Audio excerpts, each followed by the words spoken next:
are coming to St. George's. I prepared a little speech in various languages, so zuerst auf Deutsch.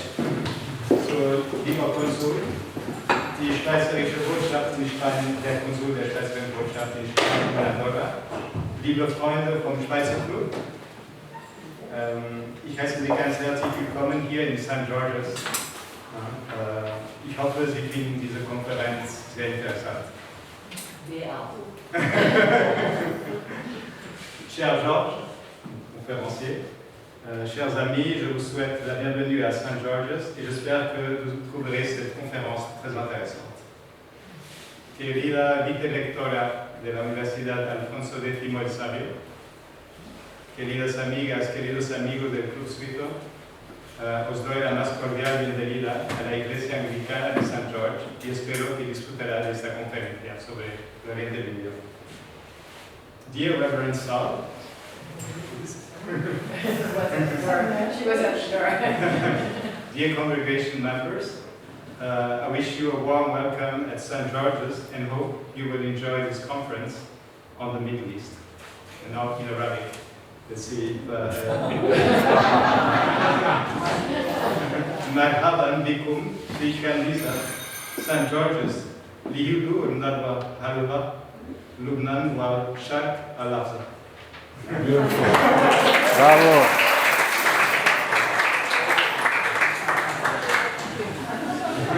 So first of all, many thanks to George Iraní, who will be enlightening us today about Middle East and Lebanon.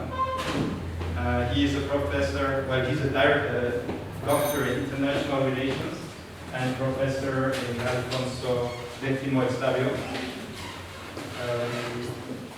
Also, would like to thank Reverend Sal, who gave us, provide this room for us to use, and we are very thankful for that.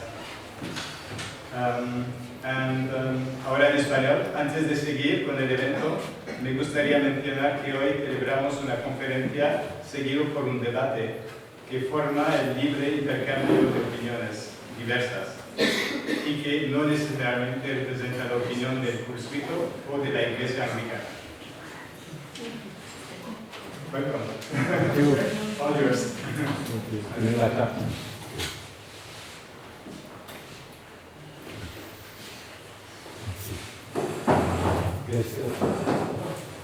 Anglais, non? En anglais. En turc. En turc, non. No Turkish yet. Somebody needs translating. Si alguien necesita traducción en español, podemos también.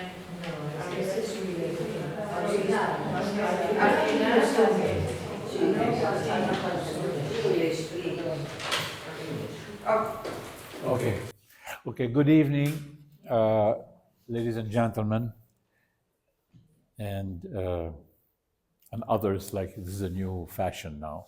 And would like to thank the Asociación Helvética and the Embassy of Switzerland and Gerald, his beloved wife, for organizing this short evening on basically, of course, the topic is Lebanon and the Middle East.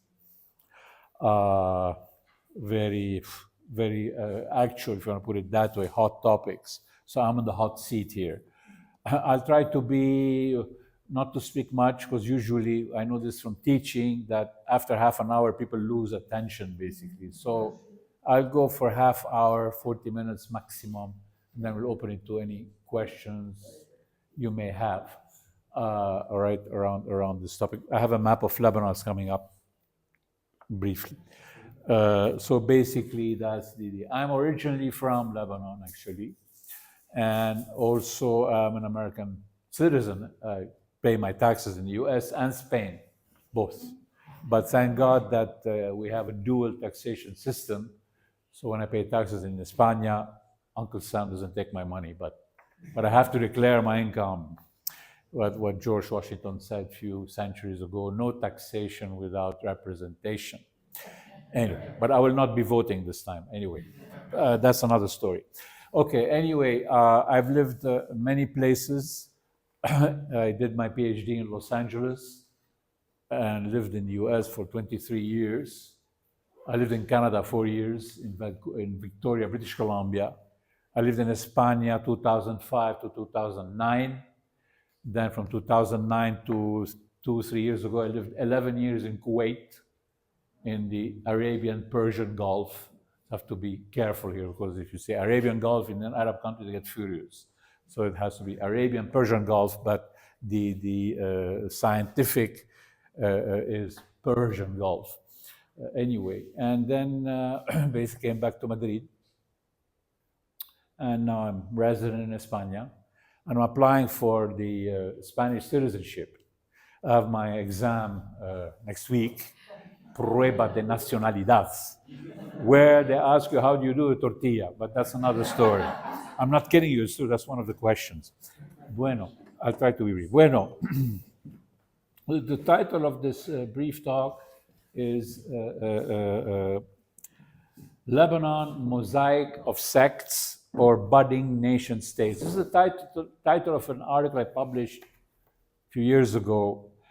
Mosaic of Sects, meaning Mosaic de sect, meaning a combination of various communities, okay?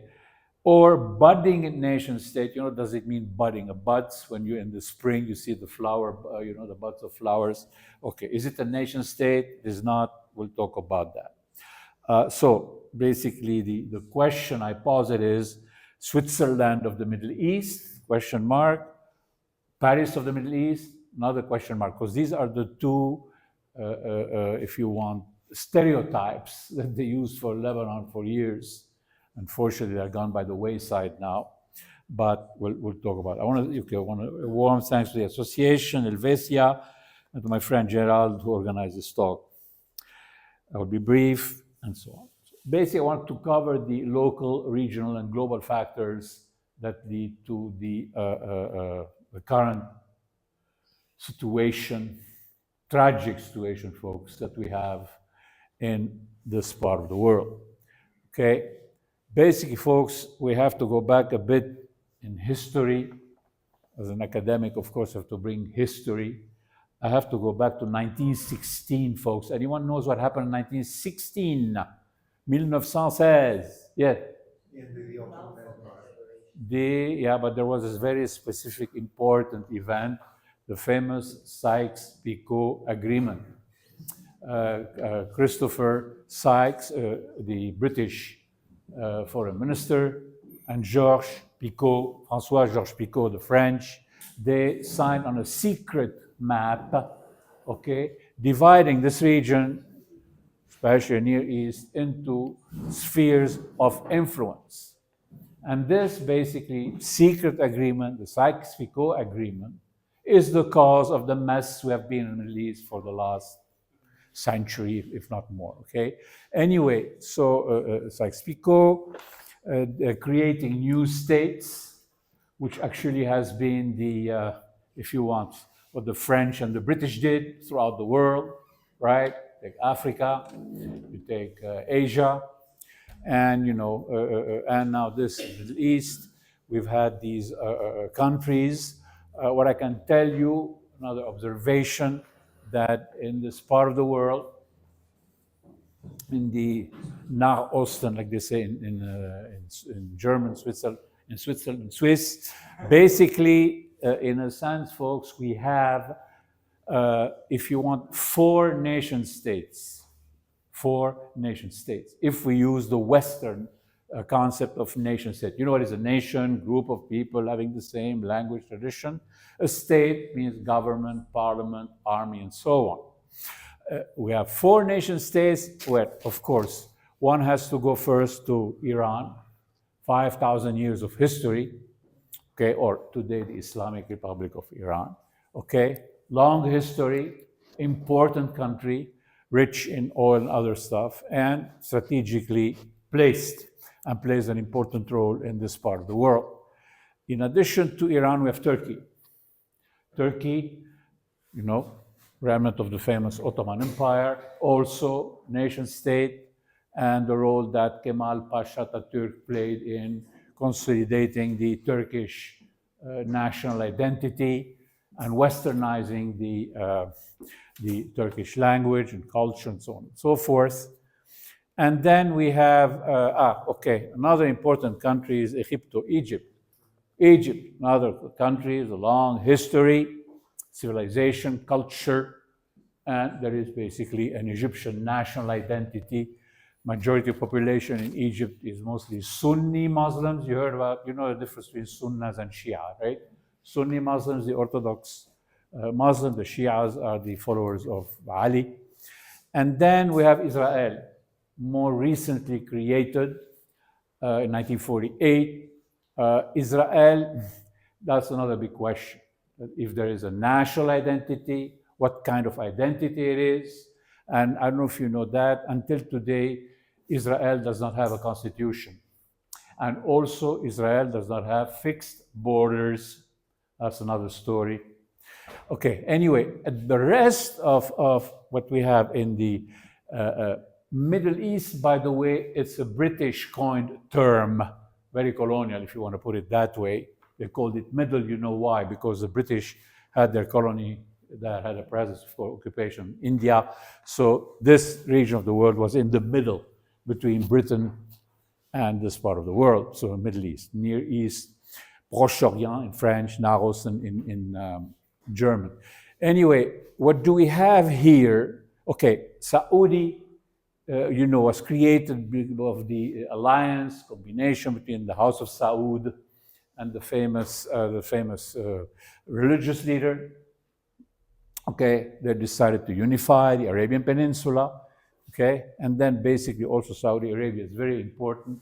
You know why? Because of the Mecca and Medina, the two holy places of Islam. By the way, folks, the holy places of Islam include Mecca, Medina. Then you have Karbala and Najaf in Iraq, which are holy for the Shias. And then you have Jerusalem, of course. Okay, Jerusalem, the famous mosque and so on and so forth. Okay, then all these countries here down in the Gulf, okay, Oman, Kuwait, Qatar, Abu Dhabi, Dubai, and so on and so forth, did not get their independence until the early 70s. I usually call them tribes with flags, a bit nasty.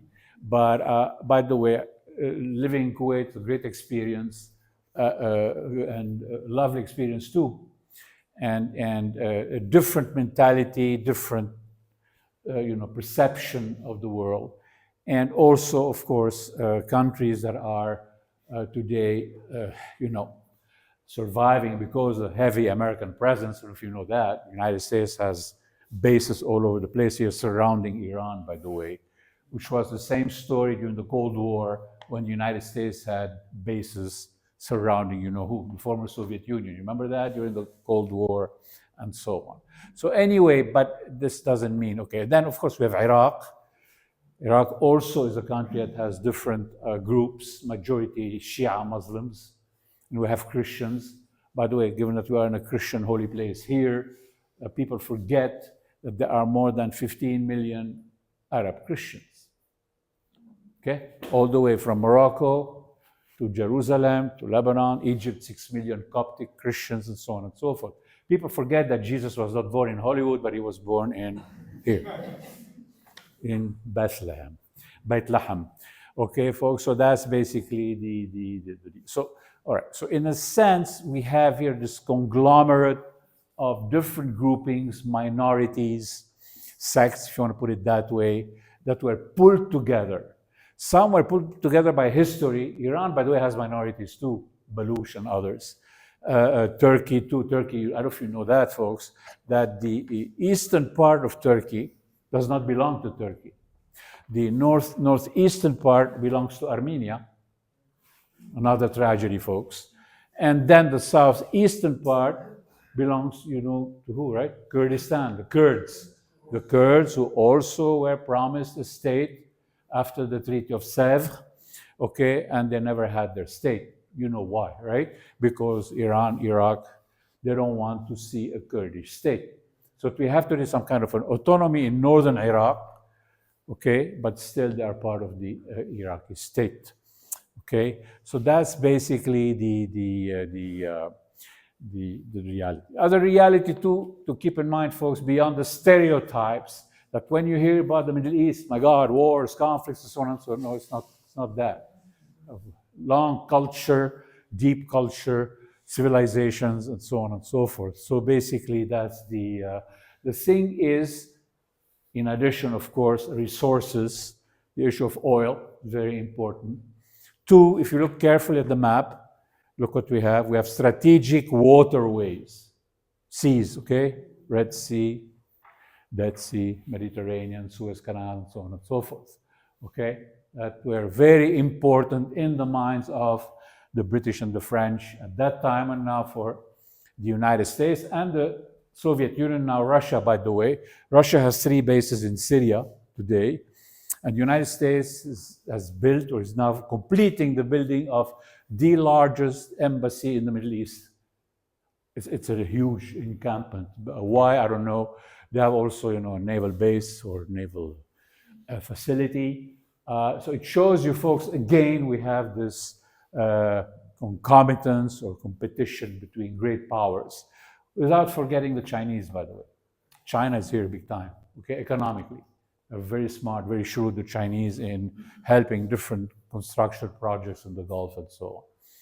Okay, and here I stop the Middle East part. Let's go to Liban, s'il te plaît. Thank you, Gerald. Okay, bueno. What are the local factors here, folks? Try to be less detailed, because we are talking about a very complex issue here. All right. Local factors, just talked about the 1916 Sykes-Picot Agreement. The Lebanon fell under the protection of the French until 1943. Lebanon has 17 religious communities: Christians, Muslims, Druze. I don't know if you heard about the Druze, folks. Okay, very important community, minority. And there were a small Jewish community in Beirut that left. They still have a synagogue, by the way, in downtown Beirut. And basically, population today is 5 million people, Liban, and a country, by the way, where half of it is mountains, and the other half is, valleys. So it's very hard to cultivate all these areas, okay? All right, in addition to that, today, folks, we have 1.5 million Syrian refugees that came as a result of civil war in Syria. We have also 120,000 Palestinian refugees that go all the way back to 1948. And then now we have the internally displaced from the current disaster in South Lebanon. We have 1 million, when the data I just heard on French TV, around 1 million, almost half, 1.5 million internally displaced Lebanese displaced people, okay? Some of them are trying to go to Syria, others are going to Iraq, because these people displaced from their homes in South Lebanon, they are mostly Shia Muslims, okay? And that's a very heavy burden for a country like Lebanon. Does not have too many resources, okay? No oil, mostly tourism and banking before. This is why they used to call Lebanon the Switzerland of the Middle East, because of banking, because of chocolate, but not as good as the Swiss chocolate, by the way. But mostly the banking system. At a certain point, 1960s, 70s, Beirut had more than 100 banks, folks, whereby the rich Gulf people, sultans, and or the petro monarchies used to invest their money in Lebanese banking. Okay, so that's the issue. Another thing I want to say, make a statement, we'll talk about it later. The Lebanese suffer from an identity problem. Who does not today in our world, folks? Identity problem. Identity problem was, highlighted in 1946. A famous Lebanese journalist, Georges Nakash, who founded the famous Lebanese newspaper L'Orient Le Jour, wrote an article entitled "Deux négations ne font pas une nation." 2 negations do not create a nation. He was absolutely right. He was put in jail, by the way, for that. Yes, this is history. And ironically, we still have the same problem. 2 négations ne font pas une nation. What is a négation? The negation at that time was that the Christians of Lebanon would renounce their alliance with France, and the Muslims would basically fight or struggle to become part of Syria, okay, because this were part of Greater Syria before. Okay, so deux négations ne font pas de nation. So they reached in 1943 what we call a power sharing agreement, which our friends the Swiss have, and they intelligently combined it. Power sharing whereby the president of Lebanon is always a Christian Maronite. The Maronites are a sect of Christianity. If you're Eastern Oriental Catholics. So the president always a Christian, because the French said that for you Christians, given that we want to create Lebanon as a refuge for the Christians in the Middle East, given most of the neighboring countries are Muslim, that will have them have a president in Lebanon. The prime minister is a Sunni Muslim. Sunni Muslims are mostly, they live on the coast, Tripoli, Beirut, Siren Empire. They played an important role in the history of Lebanon. And then we have the Shia of Lebanon. Okay, so basically they try to live together. 1960s, 1970s, this country was peaceful. Switzerland, the Middle East. In a sense, the tourism, people used to go to Beirut, famous, all the famous actors, Hollywood, whatever, they used to go to Lebanon, so on and so forth, until 1969.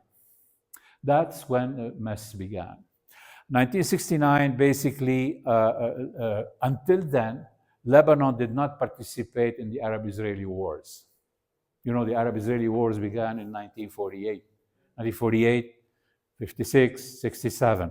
So it was in 1967, Lebanon participated a little bit, but basically it was in 1969 where the Lebanese government was forced by the Egyptian leader at that time, Gamal Abdel Nasser, to sign the famous Cairo Agreement. Cairo Agreement, which allowed the PLO, Palestine Liberation Organization, to establish some kind of a zone, okay, in South Lebanon to attack Israel. It was called the Fatahlan. It's ironic, folks, how basically the situation today resembles a lot the déjà vu. Okay, so the PLO came to Lebanon and it created a state within a state, folks. Okay, and the Muslims of Lebanon used the PLO and vice versa to change the power balance in the country. One key word that you don't hear a lot by these so-called pundits who hear on TV is demography, folks, population. Okay, what's happening is that by 1970s, 80s, the balance, population balance changed. Rather than being a majority or slight majority in Lebanon, we had basically the Shias became an important, I would not say majority, but the largest number of people. So adding the Shias, the Sunnas, so they basically became almost 50 or 60% of the population, okay? And the Muslims of Lebanon said, why can't we have more share in power? Why should the president of Lebanon be always a Christian? And why can't we basically have more, like the commander of the army is a Christian, so on and so forth. So they saw that the PLO, that the famous Yasser Arafat, would help them achieve that. Okay, result of that, civil war, 1975 to 1989, which basically engulfed this country into a conflict between various factions. I call it the Lebanese War. And basically, this war ended in 1989 with the famous Ta'if Accords. Ta'if with Saudi Arabia. The Saudis literally bribed money, members of the Lebanese parliament, told them, hey folks, we invite you to Ta'if, Saudi Arabia. Ta'if is beautiful. This is on a hill somewhere, a mountain in Saudi Arabia. Come here, let's talk about the new constitution of Lebanon, new revised constitution, which they did, the Ta'if Accord, and basically, since then, that accord was never implemented, by the way. Was one of the major conditions of that accord is that all the militias that were involved during the Lebanese civil war should be dismantled. Well, lo and behold, one of these militias did not I knew what it is. Hezbollah, by the way. Okay. Where these people came from? Hezbollah, okay, Party of God, is a creation of the Iranian regimes, the Islamic Republic of Iran, intelligence. Intelligence is, CIA, whatever. Okay, they basically wanted to expand the influence of Iran across the region. And Khomeini, the Ayatollah, his main purpose was whenever we have Shia populations in the Middle East, we will help them. So we have Shias in Bahrain, the majority of the population is Shia. We have Shias in Iraq, and we have Shias in Lebanon too. So the Iranians basically went on a campaign of helping all these groups, training them, giving them weapons, with the support of the Syrian Arab Republic. Because the Syrian Arab Republic is headed for the last, few years by the famous Alawites. Alawites are a sect that split from Shia Islam, okay? And basically the Alawites are a minority, and the Assad family, father, now we have son, probably Holy Spirit soon, who knows, I'm just kidding here, okay? So the father, Hafiz al-Assad, and now we have his son, Bashar, okay? And Bashar is staying in power because his neighbors want him to stay in power, including Israel, by the way. Very interesting. Anyway, so basically what happened, we had at that time too, Israel wanted to get rid of the PLO, which was attacking them from South Lebanon. So we had an invasion, Israeli invasion of Lebanon in 1978. Sorry. And then we had another one in 1982. Probably heard about that when the Israeli army reached all the way Beirut, 1982. The purpose was to destroy the PLO, to kick out the Syrians from Lebanon, because the Syrians had entered Lebanon in 1976, and install a Christian president that would sign a peace treaty with Israel. And that has been the dream of the Zionists and then Israelis, of playing minorities in the Middle East. Okay, so in their ideology, in their writings, Zionist leaders have written, let's find a Christian military person. It doesn't matter, it could be a major or some low officer, the Christian army in Lebanon, and we'll have him, we'll appoint him as president of Lebanon, and we'll sign a peace treaty. That's what they wanted. This is what Ariel Sharon wanted. And in his famous Operation Peace for Galilee, Shalom le Galil, okay? Well, he entered Lebanon, and then basically as a result of that, the US sent in a multinational force to pacify here. And then we had the famous massacres of Sabra and Shatila, the Palestinian camps, and the assassination of Bashir Gemayel, the late president of Lebanon. So 1982, Israel was forced to withdraw from Beirut, and they ended up in South Lebanon, where they created what they called the South Lebanon Army, which was made of people that were all Quislings. You remember Quislings during the Nazi period? Okay, they're all, working on behalf of the Israelis. So 1978, 82, then we had a famous war in 2006, okay, between Israel and Hezbollah. And then now, as I'm talking to you, who knows that if they're going to enter all the way to Beirut, the Israelis or not, but they don't have yet a clear indicator. One way they say they want to destroy Hamas and Hezbollah in Lebanon. On the other thing, they are saying, we want to clear up this area of South Lebanon. This is where the UNIFIL, by the way, FINUL, is where Spain has more than 700 soldiers, by the way, in this part of Lebanon. So the Israeli, Bibi Netanyahu wants the UNIFIL to leave. Thank God UNIFIL is saying, no way, Jose, we're staying here, FINUL, because FINUL is Security Council, United Nations Security Council, which includes, you know who, right?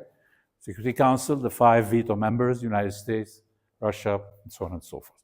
So basically, that's the deal.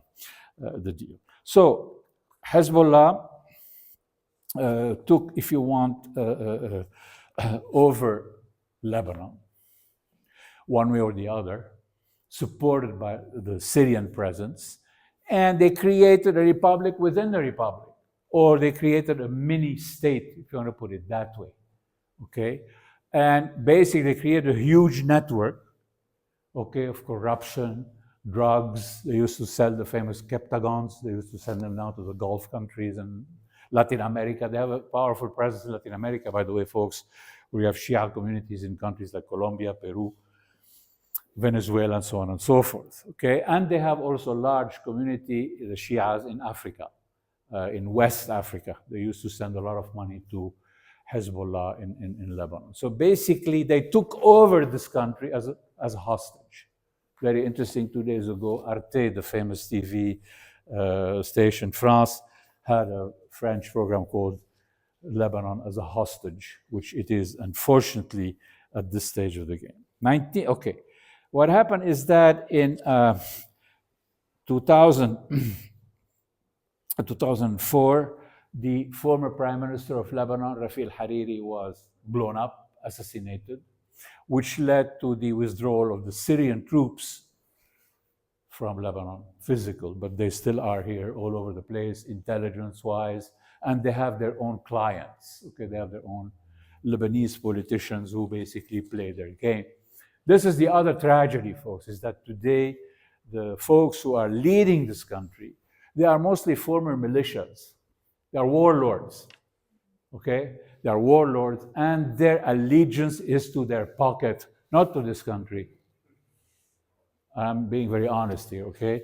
And that's basically and I wrote about it and so on and so on. Anyway, okay, regional factors. Lebanon surrounded by two ambitious neighbors, Syria and Israel. Okay, the Lion of Judah and the Lion of Damascus, they used to call it at that time. Now we have the Lion of Judah and the Lion of Persia, by the way, are confronting each other because basically, folks, if you know that, what's going on now is a war between Israel and Iran. And Iran is fighting indirectly by its proxy, Hamas, Hezbollah, and the Houthis in Yemen. Okay? Bueno, so basically, Syria officially recognized Lebanon as an independent state in 2008, folks, because until then, they considered Lebanon to be part of Greater Syria. There was no embassy, by the way, Syrian embassy in Beirut and Lebanese embassy in Syria. The late President Hafiz al-Assad used to say that Lebanon and Syria, شعب واحد في بلدين, one people in two countries. So Lebanese and Syrians are one people. Of course, you know the story later on. Anyway, so basically that's so 2008, they recognized Lebanon and they intervened in Lebanon, the Syrians, in 1976 because the Israelis, United States, other Arab countries said, we do not want to have Lebanon turn into a new Cuba. Because in 1976, the PLO, with its leftist allies, controlled almost 70% of this territory. And at that time, Hafiz al-Assad was very scared. He said, I don't want to have a Cuba, a revolutionary state, on my doors. The same thing happened with Washington and other Western countries and the famous conservative Gulf countries. Okay? This is why they allowed Syria to enter Lebanon, and they stayed in Lebanon for a while, for 30 years almost. Okay? And in 2004, when the former president Hariri was assassinated, they were forced out of Lebanon, but their presence is still there. Israel, I told you I will not, probably I won't be on time. I'll try to go fast forward. Okay, because of its creation, 1948, Zionist leaders wanted to include South Lebanon as part of the Jewish state. You know why? Because this part is very rich in water, agua. Okay, you have 3 rivers in the south, and you have also the Golan Heights. Where are the Israelis today? They occupied the Golan Heights because they're rich in water, and they wanted South Lebanon because of the agua, water. The French at that time refused.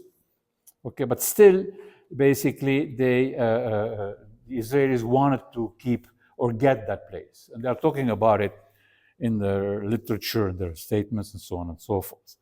So basically, for Israel, Lebanon, if you want, is a threat. Threat because it is a multi-community society, pluralistic society. Christians, Muslims, Druze living all together, okay? Open, banking, so on and so forth. Universities, major universities, we forget about that, folks, that we had, the American University of Beirut, very famous. The French had the USG, Université Saint-Joseph, very famous. And then the Lebanese university. Today we have 46 universities that are more like the chinos here in Madrid, with all due respect to the chinos. There are bacalas, there are small stores. They open all these kinds of universities who are shoring out diplomas that are useless, by the way. But still, these big universities are still there. Okay, so I told you about the invasion, so on and so forth. And basically, what we have today, as I told you, we have a war. Okay, between Hezbollah and Israel, between Iran and Israel, right? And what the Israelis want, Netanyahu wants, he wants to push Hezbollah, which has bases here in South Lebanon, push them out north, around at least 40 kilometers further north, to basically get the people that had left their villages, their kibbutzes in northern Israel. Okay, and that's another power struggle going on, okay, in this whole story, okay? And basically, what do I tell you? This war today had also heavy costs for everybody, beyond what's happening in Gaza. I'm loath, L-O-A-T-H-E is the English word, means I'm very cautious of not using the word genocide, okay? Because people don't tell you that in Israel proper, there are more than 1,200,000 Israeli Arabs, folks, Palestinian citizens of Israel. Correct me if I'm wrong, my brother, okay? And basically, well, they have the citizenship, they are treated as second-class citizens, but when they were asked, the Israeli Palestinians, or the Arab Israelis, or they called them, would you go to live in a Palestinian state? Majority said, no way, Jose, to use an American term, no way. They would not go to live under that. So if you want to use genocide, big word, has many implications. What's happening, of course, is terrible. The latest being burning kids, children in Gaza. They're trying to empty northern Gaza to grab the land, okay? And by the way, folks, in a sense, land is very important in both Islam and in Judaism, okay? Because in Israel, they have three dimensions. One is Eretz Israel, the land of Israel. Two, Torat Israel, which is the Torah, the holy book. Three, Ha'am Israel, the people of Israel, okay? In Islam too, folks, okay, there is no distinction. Land is very important. Plus, in Islam, basically Islam, deen wa dawla, is religion and state. There's no separation between the two. And this is another big story, folks.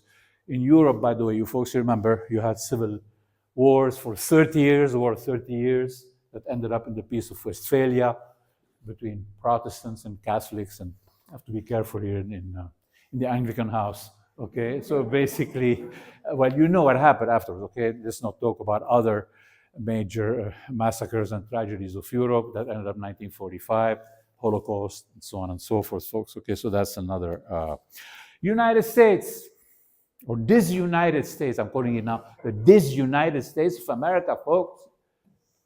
If we see the two candidates we have today, it's a shame. A country of Harvard, Princeton, Columbia, major universities, intellectual centers, we have these two candidates. I got it here because I get the CIA to take me to jail later.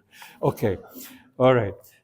Okay, protect Israel from terrorism and maintain Gulf-friendly regimes, okay? And basically, that's why they're building a large embassy in Lebanon and so on. They paid a heavy price, the US, during the civil war in Lebanon, when they lost 240 Marines, 240 Marines, killed in Lebanon in October 1983. That was an action done by the Hezbollah and their friends, various Islamist groups and so on and so forth, okay? Unconditional military support for Israel, the current Biden administration, $22.25 billion as of last week. If you go to the website of Brown University, cost of war, they have a link there, cost of war.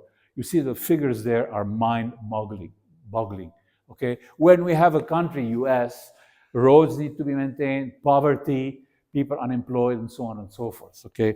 But that's another story. Islamic Republic, to extend its influence, told you before, support with logistics, Shia militias, Houthis, Hezbollah, and so on. Create regimes supportive of the Wilayat al-Faqih, meaning that, in a sense, Wilayat is the ruler who has wisdom, the ruler of Iran. Whatever he says, all the Shias should follow what he says.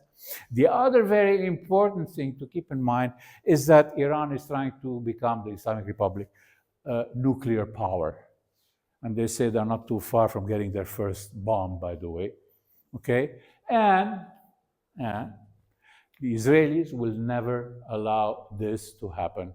If you remember, in the early 80s, the Israeli Air Force bombed the famous Iraqi Osirak, they had a nuclear plant in Baghdad or close to Baghdad. They destroyed it because Israel wants to be the only major power in this region, okay? Now, Switzerland or Iran, which way Lebanon? All depends on current proxy war between Iran and Israel. And here, I thank you for your attention. And I'm ready for your questions.